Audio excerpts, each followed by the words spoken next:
Bien, vamos a pasar a todos con la exhortación de la palabra de Dios y vamos a ponernos todos en nuestros pies para así obedecer. Gracias, hermano. Buenos días nueva vez, hermanos y hermanas. Que el Señor les bendiga a todos y a todas. Una hermosa mañana para poder glorificar el santo y bendito nombre de Dios. Vamos a ponernos ante el Señor, inclinando nuestros rostros y nuestros corazones ante Él. Oremos. Padre, gracias en esta mañana por traernos aquí, Señor, con la intención de darte toda la adoración debida, porque suya es. Una vez más, aquellos que han puesto en su corazón estar aquí, Señor, que tu gracia les alcance, tu Espíritu Santo les proteja y que puedan gozar del manjar espiritual el cual usted nos permite, Señor, cada momento compartir. Apelamos a la sangre de Cristo, Señor, que nos limpies, nos purifiques, quites tanta iniquidad y pecados, Señor, acumulados, adquiridos, Señor, por conocimiento de causa y por ignorancia menor. Ayúdanos a que podamos aprender siempre que si confiamos y apelamos a sus misericordias, Señor, tendremos paz para el oportuno socorro. Permite que tu palabra, Señor, abra nuestro entendimiento, abra nuestro ser. Enfóquenos a escuchar y ver qué usted nos tiene, Señor, en esta gloriosa mañana. Señor, guárdanos de errar contra su palabra, Señor. Ayúdanos a no pecar contra usted, oh Señor, y permite que todo lo que hagamos sea para honra y para tu gloria, en el nombre de Jesús. Amén.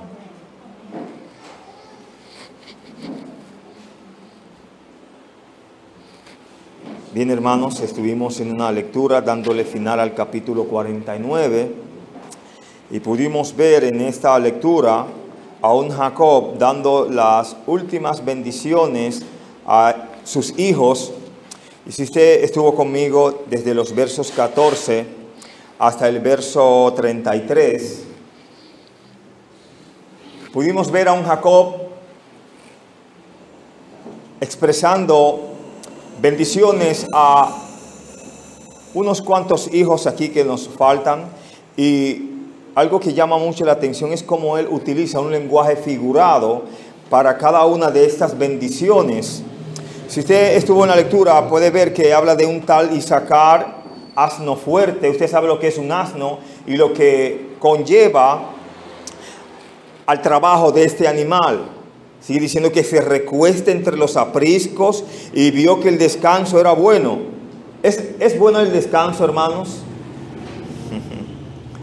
Y que la tierra era deleitosa. Pero aquí hay un punto negativo de Isaacar donde dice: y bajó su hombro para llevar y sirvió en tributo. No es algo bonito esta última parte, ya que él bajó la guardia como aquel gran animal fuerte y al final tuvo que servir como un esclavo. La palabra "y sirvió en tributo" habla de esa esclavitud. Pero vemos más adelante que habla de hacer, si mal no me falla los datos, habla de como algo deleitoso.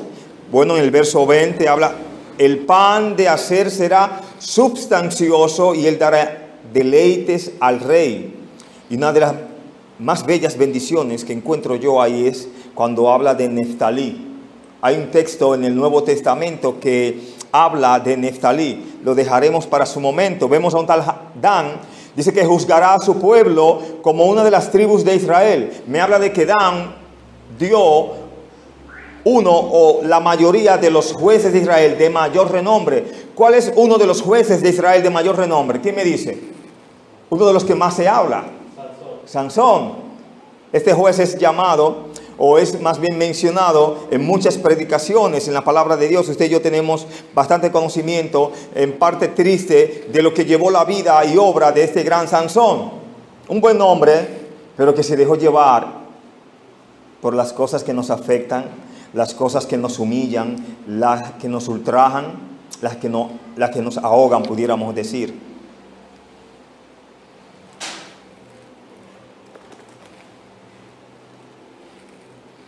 Quiero compartir esta mañana bajo el tema la bendición de los hijos de Jacob, muerte y sepultura del último patriarca. La bendición de los hijos de Jacob, muerte y sepultura del último patriarca. Empezamos a modo de introducción tocando el tema de Isaacar. En este punto vemos Isaacar. ¿Cómo lo muestra Jacob aquí a este hijo de él? Como un asno fuerte que se recuesta entre los apriscos y vio que el descanso era bueno y que la tierra deleitosa, y bajó su hombro para llevar y sirvió en tributo. El descanso no es malo, pero después que tú y yo trabajamos, no podemos vivir una vida de descanso sin antes saber. Amén. Dice aquí la explicación. ¿Qué fue esta tribu? Dice que fue una gran tribu, no le podemos quitar méritos, tercera en tamaño de acuerdo a las cifras del censo de Números 26. Un dato más nos dice, fue una tribu laboriosa, robusta, intrépida y valiente. Honró el nombre de su fundador. ¿Quién es el fundador de esta tribu? Isaacar, estamos hablando de Isaacar. ¿Qué significa? Hombre asalariado. La parte final habla y sirvió en tributo. Verso 15, ¿no? Y sirvió en tributo. Y vio que el descanso era bueno y que la tierra era deleitosa, y bajó su hombro para llevar y sirvió en tributo. ¿De qué nos habla esta parte aquí? Bueno, debido a su tamaño y abundancia de esta tribu, a menudo eran objeto de opresión por ejércitos extranjeros que los ponían bajo servidumbre. De este modo sirvió como un esclavo, sirvió en tributo. Algo como paradójico. Comenzamos diciendo que era una tribu numerosa, la tercera en cantidad, pero cuando bajaba, ¿qué? La guardia, cuando se descuidaba, no importa que fueran muchos y que fueran fuertes, que fueran robustas, eran tomados por prisionero. Quiere decir que tú y yo jamás en este camino debemos de bajar, debemos de mantenernos siempre constantes en la oración, constantes en el congregarnos, en deleitarnos, buscando siempre de la palabra de Dios, alimentándonos. Siempre que Isaacar se descuidaba, caía como un esclavo. Parece ser que el significado de Isaacar era fuerte, pero dócil y perezoso. Disfrutó de la buena tierra que se le asignó, pero no se esforzó por ella. Por lo tanto, a la larga fue presionado y llevado a la servidumbre. Qué contraste, ¿no? Otras tribus fueron menores, pero no nos dicen o no nos dan estos datos. Hablamos de la tribu de Rubén en la semana pasada y vimos que era una de las tribus más pequeñas. En el verso 16 pasamos a este siguiente punto. Habla Dan, lo compara con un animal. ¿Con qué animal lo compara ahí? Con la serpiente, ¿no dice ya? Junto al camino. Estamos en los versos 16 hasta el verso 18.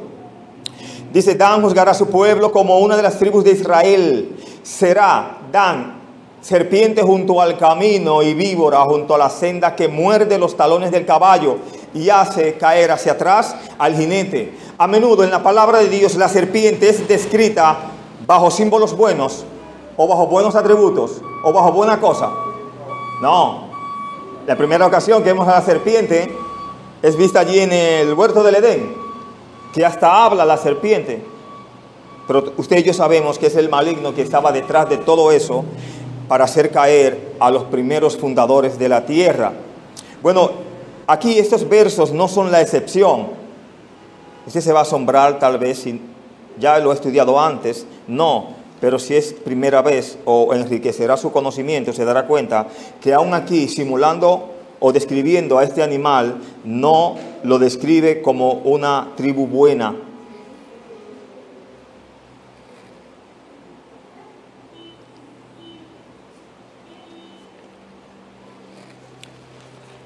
Los versos son versos 16 hasta el verso 18.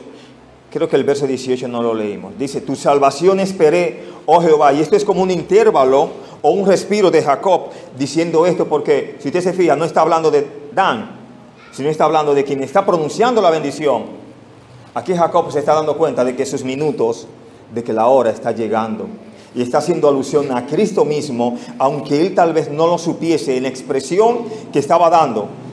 Mire cómo dice el verso 18. Tu salvación esperé, oh Jehová. Nos daremos cuenta en el idioma original ahí de quién habla, pero primero damos las definiciones. Dice, Dan juzgará a su pueblo, y habíamos dicho que la tribu de Dan juzgaría a su pueblo, y a la vez señalamos que de esta salió uno de los más destacados jueces de Israel. Si usted se estudia Jueces número 13, verso 2, se da cuenta que esta pareja de esposos, la señora era estéril, y Dios les bendijo con una criatura que desde el vientre iba a ser ¿qué? Nazareo, apartado a Dios desde su nacimiento. Dan era una tribu problemática.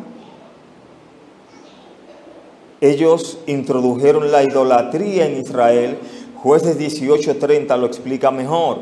Vemos otro caso de un tal Jeroboam. Este mandó a construir uno de sus becerros de oro. ¿En qué lugar los mandó él a construir? En esa ciudad o en ese lugar, en esa tribu, Dan, allí en Israel. Primera de Reyes 12, 26 al 30. Y posteriormente Dan se convirtió en un centro de adoración a los ídolos de Israel, según Amós 8:14. Vamos a revisar estas citas a ver si el tiempo nos lo permite. 18:30 de Jueces, o si quiere, Jueces 13:2, la primera cita que dimos, ya que están en el mismo camino. Jueces capítulo 13, verso 2, dice la Escritura, y había un hombre de Sora, de la tribu de Dan. ¿De qué tribu era? El cual se llamaba Manoa, y su mujer era estéril, y nunca había tenido hijos. ¿De quién habla ahí? ¿De qué personajes hablan ahí? Si era Sansón hijo de estos, y ellos eran, o el padre era de la tribu de Dan, ¿de quién sería Sansón? ¿De qué tribu? ¿Se entiende, no? 18:30, vamos a ver si encontramos un poco más de Jueces. Jueces 18:30 dice la Escritura, y los hijos de Neftalí, dice ahí, y los hijos de Dan levantaron para sí la imagen de Talla, y Jonatán, hijo de Gersón, hijo de Moisés, él y sus hijos fueron sacerdotes en la tribu de Dan hasta el día del cautiverio de la tierra. ¿Quiénes levantaron una estatua de Talla? ¿Qué tribu? La tribu de Rubén. La tribu de... Vamos a Amós 8:14, a ver si corrobora lo que hemos hablado. Amós 8:14 dice la Escritura, los que juran por el pecado de Samaria y dicen, por tu Dios, oh Dan, y por el camino de Beerseba caerán y nunca más se levantarán.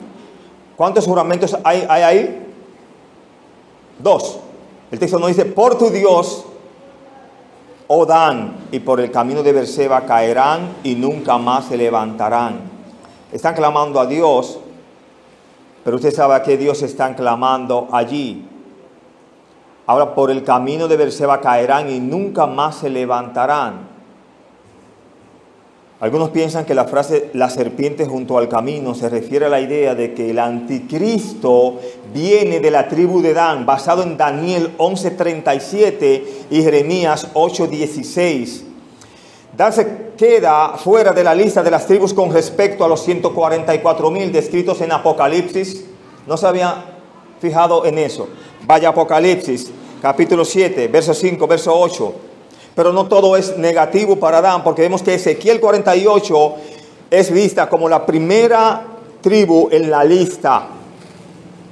Esto habla allí en Ezequiel 48 de que ellos se arrepintieron, de que Dios los redimió. Un acto de redención de Dios para estos, al haberse ¿qué? Arrepentido. Apocalipsis 7, 5 a 8. Muchas citas, no podemos ignorarlas. Dice Apocalipsis 7, 5 a 8. Me corrige si está Dan ahí, por favor. En el verso 5 o más bien desde el verso 4, dice: y oí el número de los sellados, 144,000 sellados de las tribus de los hijos de ¿quién? Dice ahí. Ok, comienzo. Primera, de la tribu de Judá, 12,000 sellados. De la tribu de Rubén, 12,000 sellados. De la tribu de Gad, 12,000 sellados. De la tribu de Aser, 12,000 sellados. De la tribu de Neftalí, 12,000 sellados. De la tribu de Manasés, 12,000 sellados. De la tribu de Simeón, 12,000 sellados. De la tribu de Leví, 12,000 sellados. De la tribu de Isaacar, 12,000 sellados. De la tribu de Zabulón, 12,000 sellados. De la tribu de José, 12,000 sellados. Y si nos sacamos las tribus aquí ya. De la tribu de Benjamín, ¿cuántos sellados? ¿Qué pasó con la tribu de Dan? Están excluidas ahí en Apocalipsis 7, 5 a 8.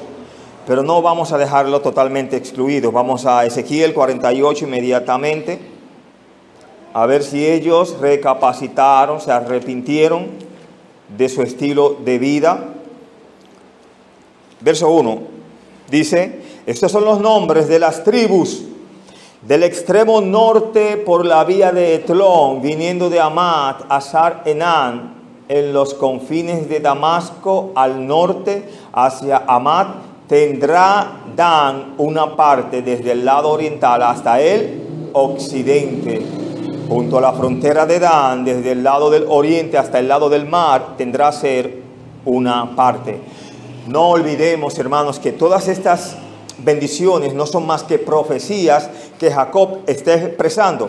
Para colmo, no todas estas profecías han tenido un cumplimiento ya, sino que en el milenio tendrán su cumplimiento. Por eso no es tan cómodo, no es tan fácil poder descifrar todo lo que él pudo decir en cuanto a profecía se refiere. ¿Estamos de acuerdo? Porque usted pudiera decir, pero mira, por Apocalipsis los excluye a la tribu de Dan. No. Recuerde que hay profecías que se cumplirán ¿a dónde? Más allá, en el milenio, ¿no? Esa es la idea. En el verso 18 pudimos ver que Jacob expresa un suspiro y dice: tu salvación he esperado, Señor. Eso es lo que significa la expresión o término Jehová. Habla del Señor Jesucristo. La palabra hebrea para la salvación es Yeshua. Este punto de la profecía es cuando Jacob estaba tan cerca de la muerte que clamó por la salvación de Dios. Lo supiera o no, este hombre clamó a Jesús. Recuerde que en otras ocasiones, cuando él hablaba con Dios o hablaba con otro, él decía: el Dios de Abraham y temor de Isaac, mi padre, te bendiga, te guarde o me guarde. Se hablaba para sí mismo. Pero aquí él aprendió a decir, no solamente el temor de mi padre Isaac, el Dios de mi padre Abraham, no. Él aprendió que Dios también era Dios de él, que él no tenía que clamar a Dios por otros. Él podía clamar a Dios por sí mismo porque Dios había estado con él. Aunque él no lo conociese, aunque él no lo obedeciese totalmente. Recuerde que Jacob vivió más tiempo como y menos como. Hice una nota aquí. Qué feliz respiro es este cuando tú y yo también estemos cerca de nuestro viaje final. ¿Cuál es nuestro viaje final? Cuando yo me vaya ahorita para la guagua, o cuando usted se vaya para su casa, y cuando arranquemos, hermanos, o venga el jet del evangelio, o venga el final de nuestra partida. Dice aquí que seamos capaces de decir como dijo Jacob: he esperado tu salvación, oh Señor. En sí no tenemos por qué temer a la muerte. De hecho, hemos nacido para un día partir, ¿no? Y aún me dice la Escritura, en cuanto a los creyentes, estimada es ante los ojos de Jehová la muerte de sus santos. Pasamos al verso 19, donde habla allí, Gad, él acometerá al final. Dice el verso 19, Gad, ejército lo acometerá, mas él acometerá al fin. Bueno, ¿qué nos enseña aquí el verso 19 en esta profecía? La historia nos enseña que la tribu de Gad suministró muchos soldados y muy excelentes soldados a un rey de Israel. ¿A qué rey usted cree que se debe esto aquí? Al rey David. Primera de Crónicas 12:14 lo señala muy bien. El texto comienza diciendo, un Gad ejército lo acometerá. Esto habla, hermanos, de que lo aprisionará, lo tomará cautivo. Pero dice el texto que no se queda ahí. Dice, mas él acometerá al fin. Un ejército lo acometerá. En los días de Jeremías y entre otras veces, el ejército de Gad fue oprimido por los extranjeros. Jeremías 49:1 habla de ello. Sin embargo, la victoria sería suya al final. Y eso nos ilustra o nos muestra a nosotros mismos como siervos de Dios. ¿En qué sentido? Dice, esta ha sido la bendición de muchos hijos de Dios. Por lo general, los hijos de Dios no vivimos una constante lucha. ¿Con qué luchamos mayormente? ¿Contra Él? ¿Contra qué más cosas luchamos? No lo queremos decir. Nuestros aguijones, las cosas que sabemos que somos débiles ante ellas, hermanos. Repito, esta ha sido la bendición de muchos hijos de Dios. Es una bendición, hermanos, que tú y yo tengamos aguijones. Porque cuando estamos débiles, entonces clamamos al fuerte. Esa es de la única forma que lo hacemos. Luchar, aparentemente perder batallas, pero al final todos sabemos que la victoria está segura ¿en quién? En Cristo Jesús. Él sí pudo vencer todo obstáculo que llegó a su vida, especialmente en su vida ministerial. Y está allí rogando por ti y por mí. En estas batallas que tenemos, en esas luchas constantes con la carne, con el pecado y con todas las cosas que nos agobian, las aflicciones, las angustias, los pesares, no nos atacan esas cosas. No hay lujurias en nuestras vidas. Verso 20, con este pasamos al siguiente punto y habla, él dará deleites al rey. El pan de hacer será como, será malo, dice ahí, substancioso, y él dará deleites al rey. En Deuteronomio 33:24, Moisés otra vez retoma la profecía con respecto a Aser.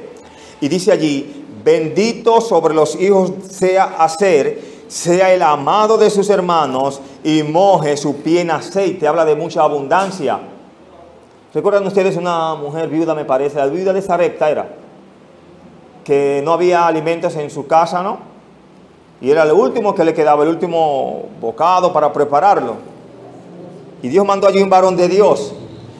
Y a través de este varón de Dios, ¿qué fue lo que le dijo él a ella? Tu vasija no escaseará y no faltará harina en tu hogar. Haga alimentos, deme a mí primero, que no va a faltar. Wow, qué glorioso eso, hermano. Y dice que nunca escaseó allí alimentos mientras estuvo allí ese varón de Dios. Asumimos que ella fue bendecida grandemente. Pero seguimos aquí. Recuerde que había uno de las tribus que ese iba a tener que ver con abundancia de uvas, acerca de vid. Habíamos hablado en días atrás de eso, ¿sí o sí? ¿No lo recuerdan?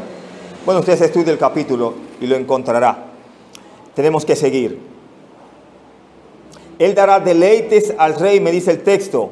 Aparentemente la tierra ocupada eventualmente por Aser era suficientemente buena para satisfacer no solo necesidades, sino también lujos. Mucha abundancia habla esto. Y de la tribu que más me llama la atención es esta, la de Neftalí, vista en el verso 21, donde este punto habla, el que da hermosos cervatillos. Verso 21.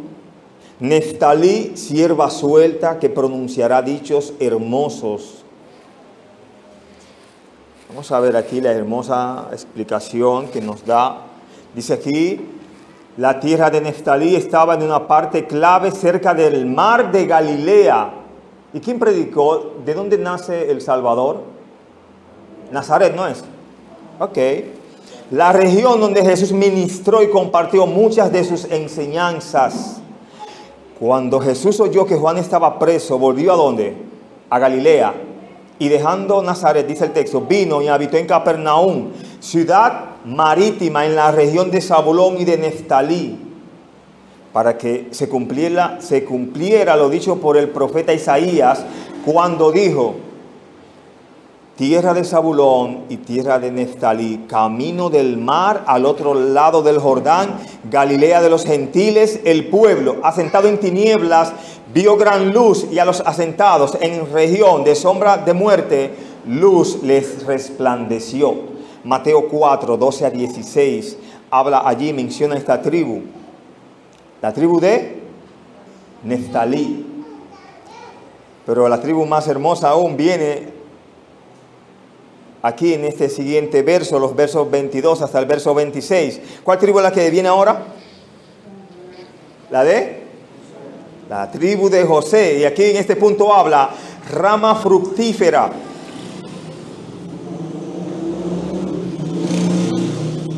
Mire que el texto no habla de un árbol fructífero, es de las ramas. ¿Qué es más fuerte, el árbol en sí o las ramas? El árbol. Asumimos que Jacob era el árbol, las ramas sus hijos. José fue una de las ramas más débiles, pero a excepción de los demás hermanos, la rama de José era sostenida por otra rama, una rama más fuerte desde los cielos. Lo dice ahí el texto, verso 22 hasta el verso 26. Dice: rama fructífera es José, rama fructífera junto a una fuente, cuyos vástagos se extienden sobre el muro. Le causaron amargura, le asaetearon y le aborrecieron los arqueros, mas su arco se mantuvo poderoso y los brazos de sus manos se fortalecieron. Si se fortalecieron era porque eran débiles. Por las manos del fuerte de Jacob, por el nombre del pastor. ¿Quién es el pastor ahí? La roca de Israel. Por el Dios de tu padre, el cual te ayudará. Por el Dios omnipotente, el cual te bendecirá con bendiciones de los cielos de arriba, con bendiciones del abismo que está abajo, con bendiciones de los pechos y del vientre. Las bendiciones de tu padre fueron mayores que las de mis progenitores. Hasta el término de los collados eternos serán sobre la cabeza de José, sobre la frente del que fue apartado de entre sus hermanos. ¿Qué le pasó a José en ese último verso? Fue apartado de entre sus hermanos. Pero ¿quiénes fueron los que lo apartaron a él? Sus propios hermanos. Mire que José, siendo una rama débil, quizás sin saberlo, había alguien que lo sostenía a él. Recuerde que todos esos sueños al principio, él no tenía ni idea de qué era eso, aunque pudiese descifrarlos. De hecho, los hermanos ya hasta descifraban sueños, aunque ellos no sabían tampoco lo que decían. Solamente era como para seguirle lo contrario a este hermano. Pero un día, al él crecer, se dio cuenta de que había un Dios en los cielos, hermanos, que sí descifraba los misterios, que sí descifraba que los sueños. No lo dijo él cuando predicamos en ese momento, capítulo 41. No está en mí, sino el Dios a quien yo le sirvo. Él os revelará el misterio. Rama fructífera es José. ¿De qué nos habla esto? Bueno, esto es una descripción de la vida de José y al mismo tiempo una bendición personal concerniente a su descendencia. Las tribus de José fueron bendecidas cuando sus hijos recibieron su bendición en Génesis 48. Esta descripción de José como una rama fructífera junto a una fuente habla de estar bien sustentado y provisto en su profunda y real relación con Dios. ¿Es cierto o no es cierto esto de José? ¿Qué fue lo que le dijo, como por el 42:18 a sus hermanos cuando apreisiona a Simeón? Haced esto y vivid, yo temo a Dios. Y usted sabe lo que le estaba diciendo al dejar a ese muchacho preso. Ese iba a sobrevivir, iba a ser cuidado. El punto principal en el carácter de José era que tenía una clara y constante relación con Dios y por lo tanto Dios lo bendijo grandemente. Él no solamente vivió para Dios, sino que era un siervo de Dios. Él no solamente vivió con Dios, sino que era hijo de Dios. Esta mañana cuando pasaba por la Sabana Larga, ¿no? Cuando hay que coger la guagua para acá, esa esquina que da con la iglesia al frente, ¿no? Dos personas, lo más probable es que ninguno conociesen de Dios. La mujer le decía al hombre, bueno, yo me busco mi platica aquí, no le hago mal a nadie, los pastores esto y esto, yo no tengo que ir a la iglesia para buscar de Dios. Y yo en mi más profundo momento de quietud y silencio, contesté dentro de mí, dice, sí, así es muy bueno decir que se tiene a Dios, haciendo lo que queremos, cuando queremos y sin obedecerle. Claro, búsquese su platica, está bien que se busque su platica, pero si quiere buscar a Dios, búsquele de verdad. Estuve ahí, no sé si le ha tocado, pero a veces viendo las personas, dependiendo de la persona, se tocan los temas. No sé qué ven cuando ven a uno. Bueno, a veces he sido confundido con un doctor, etcétera, etcétera, ¿no? A veces también me dan el título, me lo quitan, etcétera. Pero no buscamos gloria de los hombres. El asunto es que las personas buscan siempre la reacción del otro. A ver cómo el otro reacciona. Soy muy malo reaccionando. Yo mejor medito en mi corazón y lo pongo en oración a ellos. Porque partiendo de la convicción de esa persona, está convencida en lo errado. Solo el Espíritu Santo puede transformar esa alma. Buscar discusión a través de la palabra de Dios. No hay tiempo para eso.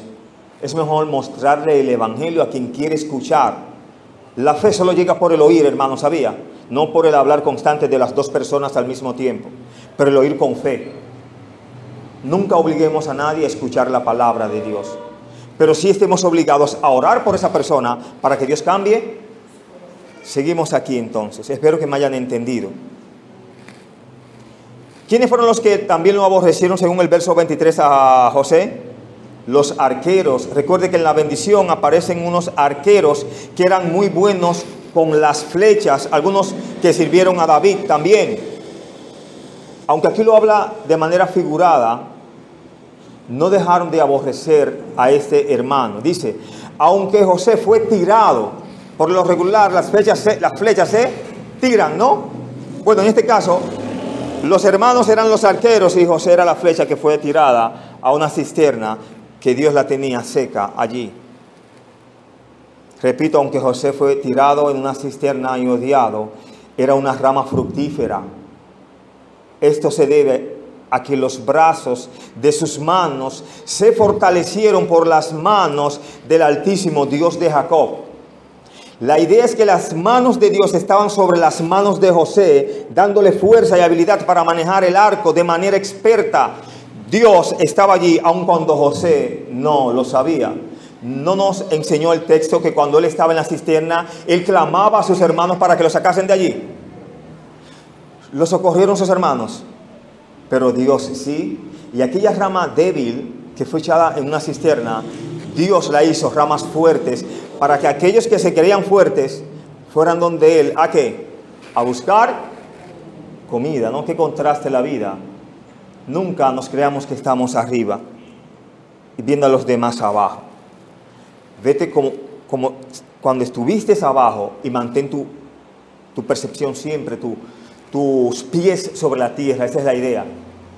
Si tenemos algo, hagámonos como si no lo tenemos. Porque a veces cuando creemos que tenemos algo y lo perdemos, como que duele mucho, ¿no? Dios siempre demanda de nosotros, ¿qué? La humildad. Al altivo, ¿qué Dios hace?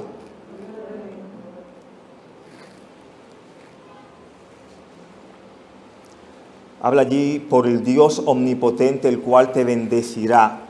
José fue bendecido, sí o sí. Sin duda lo fue. En su posteridad, sus tribus fueron de las más pobladas. En este sentido, recibió la bendición material, el aspecto de la doble porción de la herencia del primogénito. Bueno, usted vio cuando Jacob le daba la bendición a Manasés y a Efraín. Él estaba bendiciendo, hermanos, en alusión a como si fueran los primogénitos.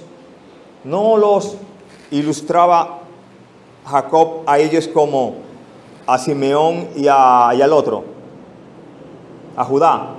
Dice, Simeón y Judá míos son, como míos son Efraín y Manasés. Excluía a uno e incluía a otro. Jacob pudo decir esto porque él fue, durante gran parte de su vida, había una expresión más difícil y más fea. Aquí dice un rebelde. La expresión primera decía un canalla. Ahora, al final de sus días, vio lo bueno y justo que era Dios, que Dios era con él. Fue muy perdonado y muy amado por Dios. Eso fue Jacob. En Lucas 7:47 habla de hecho, de al que mucho se le perdona, mucho que hace, mucho agradece, ¿no? Pero al que poco se le perdona, poco agradece. En sus palabras acerca de José, Jacob enumeró 5 grandes títulos para Dios. Estos títulos demuestran que Jacob llegó al entendimiento de quién es Dios. En los versos que leímos, o está ya, como diríamos, traducido, vemos que aparece el poderoso Dios de Jacob. Habla del omnipotente. Y en cuanto al Dios omnipotente, esto nos habla de que Dios es todo poderoso. Habla del pastor, el texto habla del pastor, habla de la roca de Israel, habla del Dios de tu padre, el todopoderoso.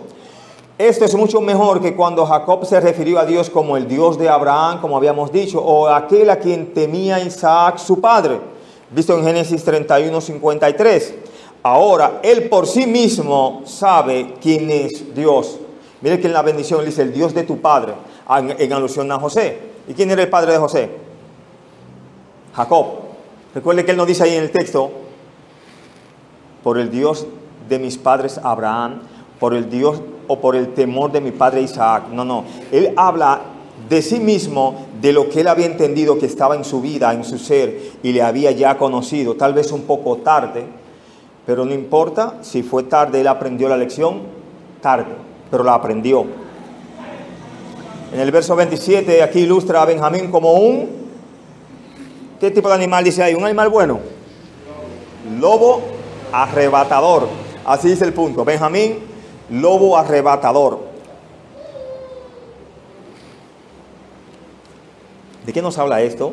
Dice, por la mañana comerá la presa y a la tarde repartirá. Se trata de una tribu con una reputación de fiereza.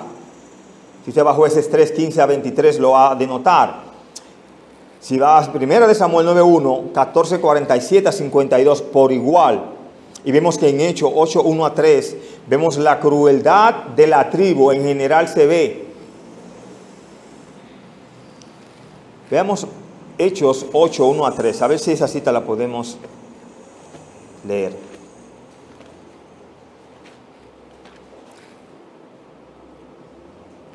Hechos 8:1-3 dice la Escritura: y Saulo consentía en su muerte. En aquel día hubo una gran persecución contra la iglesia que estaba en Jerusalén, y todos fueron esparcidos por las tierras de Judea y de Samaria, salvo los apóstoles, y hombres piadosos llevaron a enterrar ¿a quién? E hicieron gran llanto sobre él, y Saulo asolaba la iglesia, y entrando casa por casa arrastraba a hombres y a mujeres y los entregaba en la cárcel. ¿De qué tribu era Saulo? ¿No lo dice él allí cuando él relata la simiente de él, circuncidado al 8º día, hebreo de hebreos, conforme a la ley, fariseo, de la tribu de Benjamín?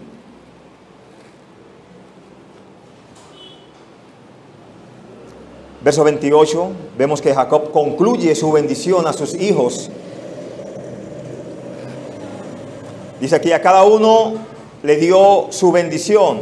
Algunas de las cosas mencionadas en relación con estas tribus pueden parecer un poco ambiguas. ¿Por qué? Pero recuerde, pero solo porque no podemos saber exactamente su cumplimiento hasta el siglo venidero.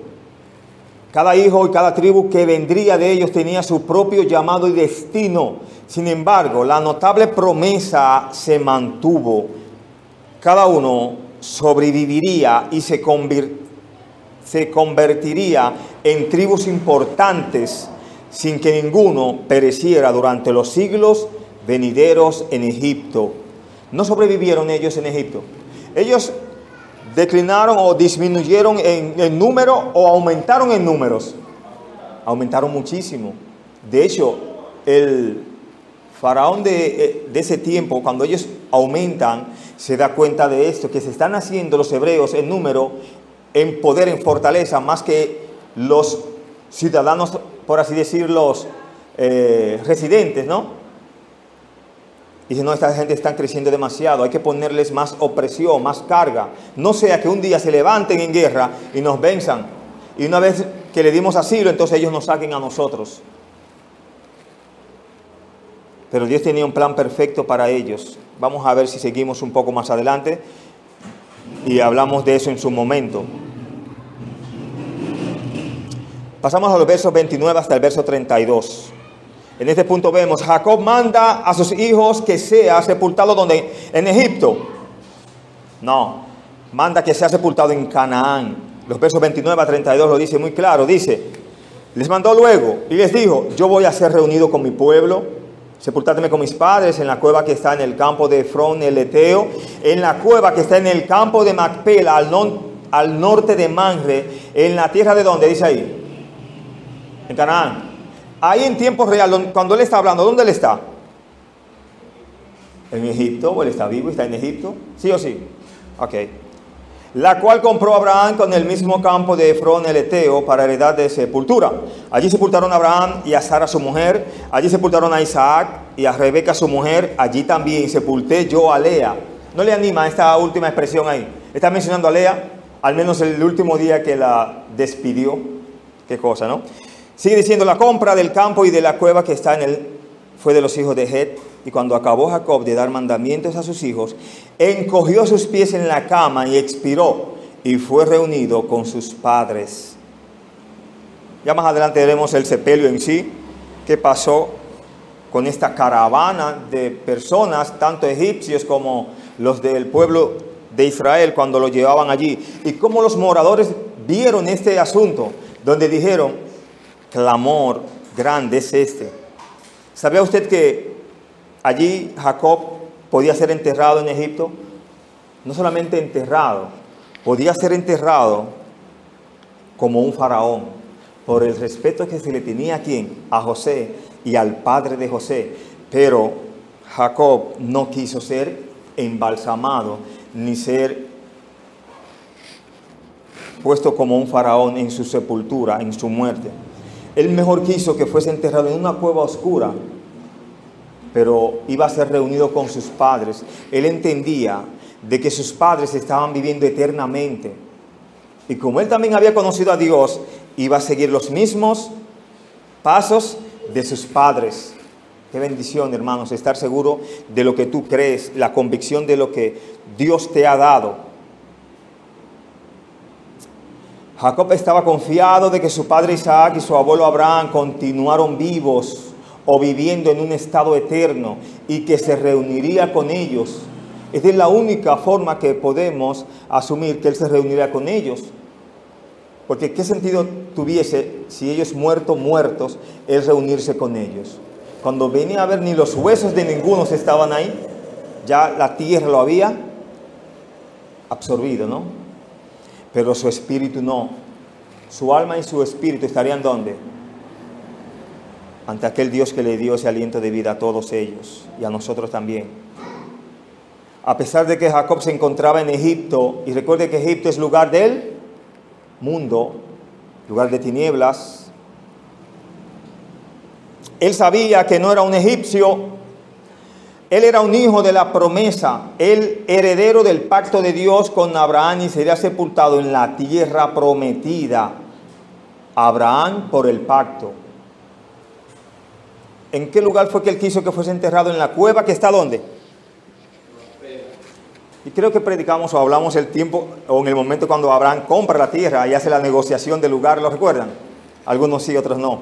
Tendré que volver a predicar la serie entonces.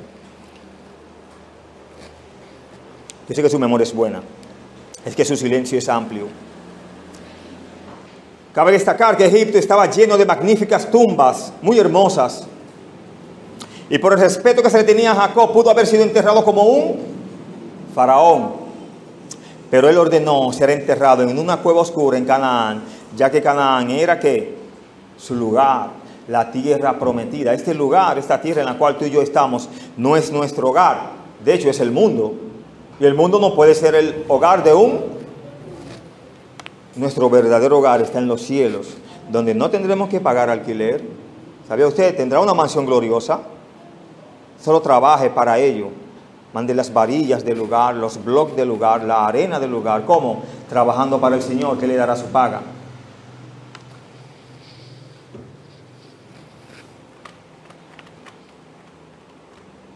En el verso 33, ahí es donde vemos ya muerte de Jacob. Y cuando acabó Jacob de dar mandamientos a sus hijos, encogió sus pies en la cama y expiró. ¿Y fue reunido con quién? Lo dice la palabra de Dios, ¿eh? Si no hubiese reunido, no lo hubiese dicho. ¿Sabía usted?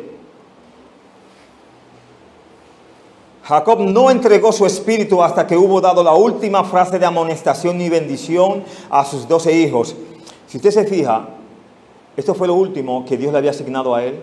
Y hasta que él no terminó, no iba a callar, ni tampoco iba a encogerse. Hermanos, si tú y yo estamos vivos y tenemos el aliento de vida, es para proclamar las verdades de Dios.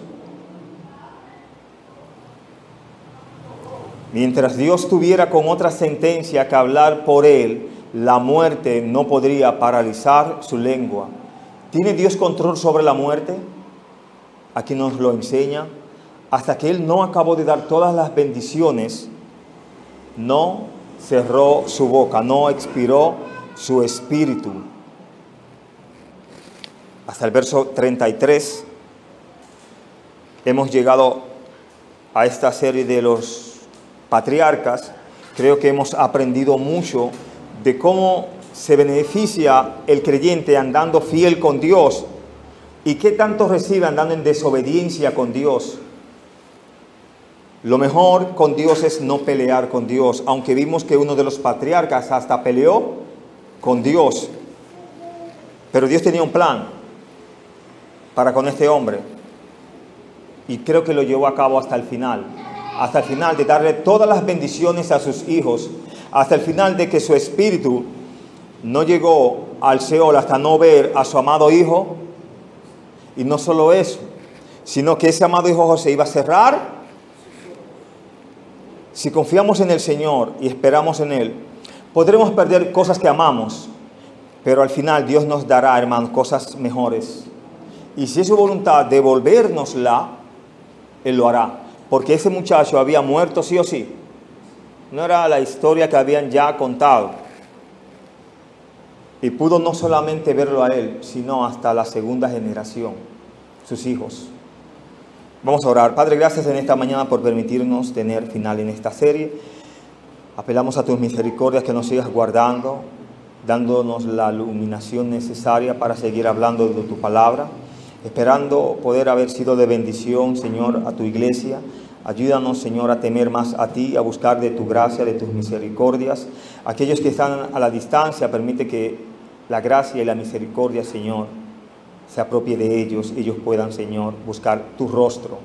Usted sabe todas las aflicciones, angustias, dolores, pesares, nuestra salud cómo está. La ponemos en tus manos, solo usted tiene el control de todas las cosas. Ayúdenos a confiar siempre hacia usted y poner siempre su nombre en alto. Síganos guiando, permite que en la segunda tanda podamos ser de bendición y que tu gracia y tu misericordia nos acompañen y tu presencia, Señor, nunca se aparte de nuestras vidas. Señor, todo esto te lo pido en el nombre de Jesús. Amén. Que Dios les bendiga.